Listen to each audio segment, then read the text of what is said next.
정교 꼴찌 서울대 가다 고리들을 지음. 챕터 1. 문제는 체력. 고등학생이라면 누구나 공부의 의미는 몰라도 좋은 성적은 받아보고 싶을 것이다. 그저 친구와의 비교만으로도 좋은 대학에 가고 싶은 마음이 생길 것이다. 나도 독한 결심을 하고 4시간만 자면서 공부만 하기로 계획을 세웠다. 그렇게 공부만 해보았다. 막히는 문제들을 만나도 가정 형편을 뻔히 알기에 과외나 학원은 생각하지 못했기에 어떻게든 자력으로 풀어나가야 했다. 그렇게 열심히 공부를 시작한 지 딱 7일이 되었을 때 똑똑 붉은 피가 새순물에 떨어져 잉크가 번져 나가듯 번지더니 이내 주르륵 코피가 나왔다. 코피는 흐르기 시작하면 잘 멈추지도 않아서 거의 10분 정도는 쭉쭉 흘렸다. 매일 코피를 막느라 공부하기가 어려웠다. 공부하느라 피곤해서 흘리는 코피는 잘 멈추지도 않는다. 학교에 가야 하는 아침에도 코피가 나는 것은 정말 귀찮은 일이었고 어머니도 나의 건강을 걱정했다. 그렇게 체력이 내 공부의 발목을 잡았고 내 느낌으로도 책상에 앉아있는 시간을 길게 잡는 것으로는 성적이 오른다는 보장이 없다고 느꼈다. 이런 체력으로는 남은 2년 안에 성적을 올릴 수 없다는 생각을 하게 되었다. 체력 때문에 명문대에 갈 수 없는 것을 절감했다. 전교 693명에서 669등, 반 57명 중에서 56등. 고1 2학기 기말고사 결과가 발표되었다. 전교 693명에서 669등, 반 57명 중에서 56등. 내 성적표를 보면서 꼴찌를 한 친구를 뒤돌아보았다. 꼴찌 친구는 나를 보면서 씩 웃어주었다. 올라갈 일만 있는 바닥에 있는 자의 여유라고나 할까? 그때는 나도 여유있게 웃을 수밖에 없었다. 전교 693명에서 669등, 반 57명 중에서 56등. 우연히 6과 9로만 등수가 나왔기 때문에 내 평생 가장 못했던 때의 등수를 기억한다. 계속 떨어지던 성적이라서 또 꼴찌는 아니라서 그리 놀랍지는 않았다. 2주 동안 공부만 하며 내 체력을 시험해 보았지만 내 한계를 알았기 때문이었다. 이렇게 고2가 되면 대학은 점점 더 멀어질 것은 자명했다. 그래서 승산 없는 생활을 하느니 성적을 올리기 위한 휴학을 딱 1년만 해야겠다고 마음먹게 되었다. 선생님, 1년만 휴학한다면 최소한 4년제 대학에 갈 정도로 성적을 올릴 수 있습니다. 담임 선생님께 내 각오를 말했다. 선생님, 기말고사도 끝났으니 바로 휴학하고 서울에서 학원을 알아보고 싶어요. 자식, 쓸데없는 소리 하지 마라. 그 뒤로도 일주일간 더 매달렸지만 소용없었다. 며칠 후 집으로 전화가 왔다. 야, 쓸데없는 생각 말고 그냥 고등학교나 잘 졸업할 생각이나 해. 나 너처럼 공부 더 해야겠다며 학교 쉬거나 자퇴하고 객지에서 가서 신세 망친 놈들 많이 봤다. 내 진심을 알아주리라 믿었던 선생님에 대한 일날의 믿음이 산산이 부서져 내렸다. 또다시 마음 한구석에서 그 밤의 기차가 숨을 헐떡거리며 다가오고 있었다. 주변이 하얗게 변했다. 선생님의 말씀은 더 이상 내 귀에 들리지 않았다. 방이 빙빙 돌며 초점이 흐려지고 벽지의 무늬가 사라졌다. 반쯤 서서 전화를 받던 나는 그 자리에 풀썩 주저앉았다. 공부를 하고 싶어도 코피를 많이 흘리며 체력적으로 좌절하던 내게는 휴학만이 유일한 희망이었다고 생각했는데 수화기 속 선생님의 말이 끝날 때에는 눈물이 흘렀지만 슬프지는 않았다. 어떤 미련을 잘라내는 눈물, 중대한 결정을 해야 하는 중압감, 내 스스로 뭔가 결정해야만 하는 각오의 눈물이었다.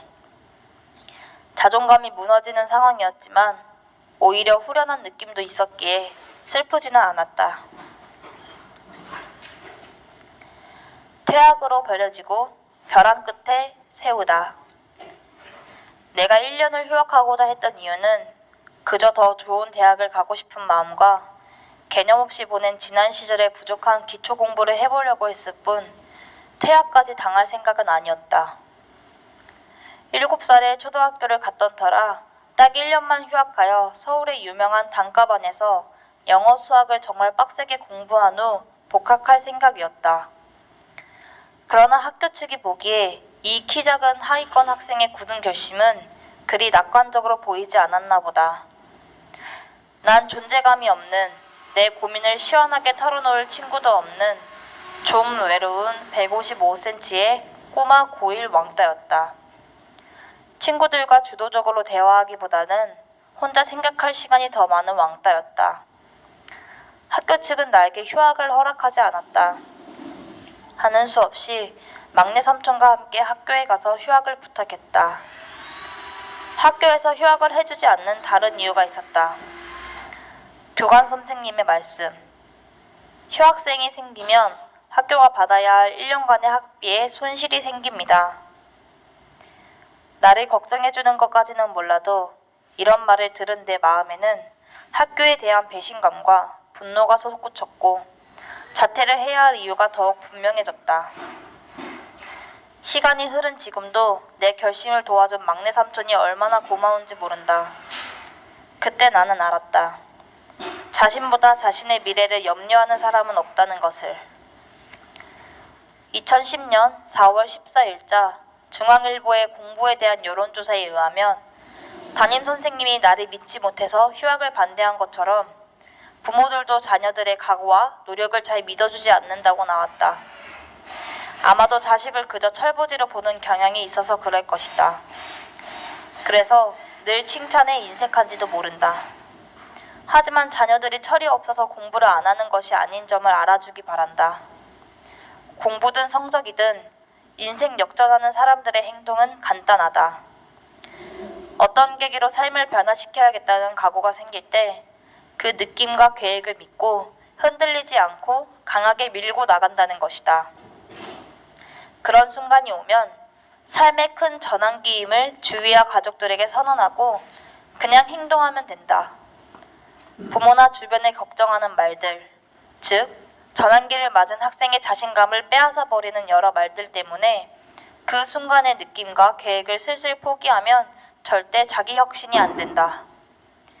내가 교관 선생님 및 여러 선생님과 어머니의 말을 듣고 그 학교를 계속 다녔다면 서울대 잔디밭에서 눈이 큰 약대생 선이와 데이트도 못했을 것이고 내 삶은 훨씬 더 재미없었을 것이다. 그러니 자신의 느낌과 결정을 믿고 자신을 격려하며 스스로를 벼랑 끝에 세우길 바란다. 학교를 거부하게 된 이유. 내가 원래 계획했던 자퇴가 아닌 퇴학을 당한 사연이 있다. 당시 고등학교에서는 4종류의 과학 과목을 배웠는데 대입에서는 그중 2과목을 선택해야 했으므로 나는 암기에도 점수가 잘 나오는 지구과학과 생물을 선택하고 물리와 화학은 포기했다. 고등학교 1학년 2학기 말 물리 시간.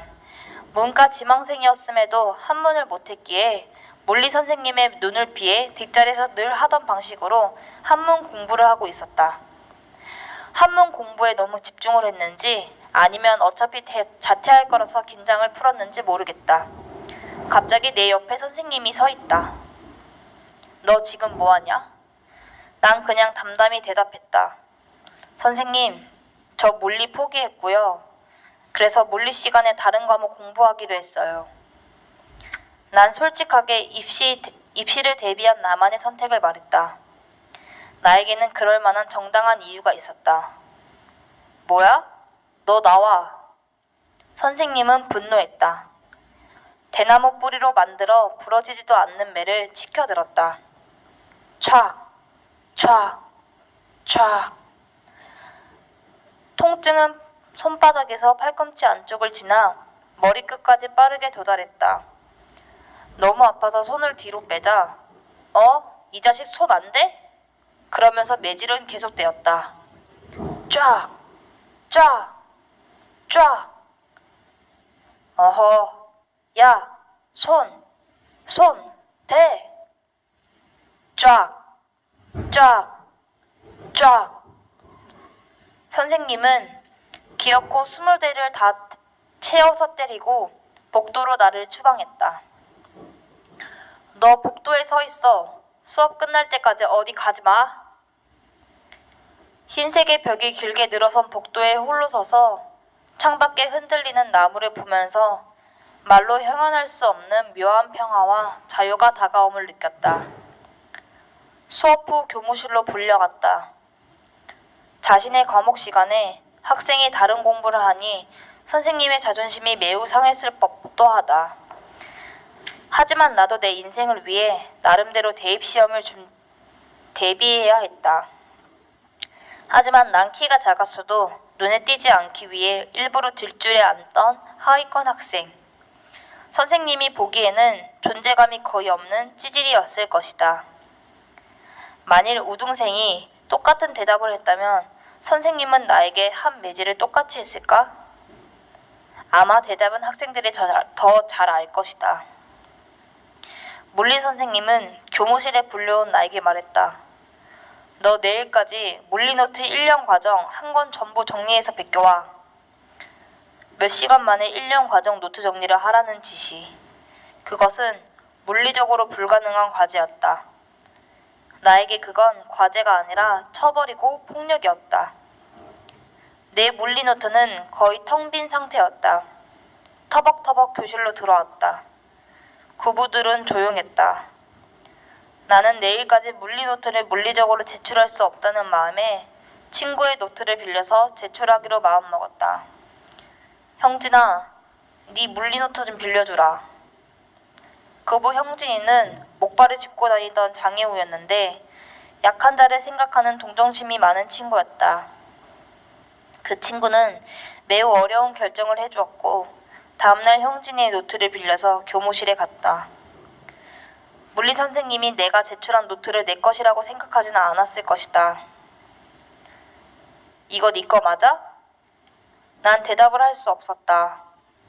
팡, 팡, 팡, 팡. 선생님은 매우 거칠게 노트 한 장 한 장마다 파랗고 큰 스탬프를 찍어갔고 결국 친구의 노트에 전부 그렇게 했다. 그 둥근 스탬프는 노트에 찍힌 것이 아니라 주홍 글씨처럼 내 가슴에 펑펑 찍히는 파란 낙인이었다. 다음 주 전체 노트 검사야. 나는 어떤 대답도 못하고 조금은 떨면서 교무실을 나왔다. 이제 내 걱정보다는 파란 스탬프가 찍힌 형진이의 노트가 문제였다.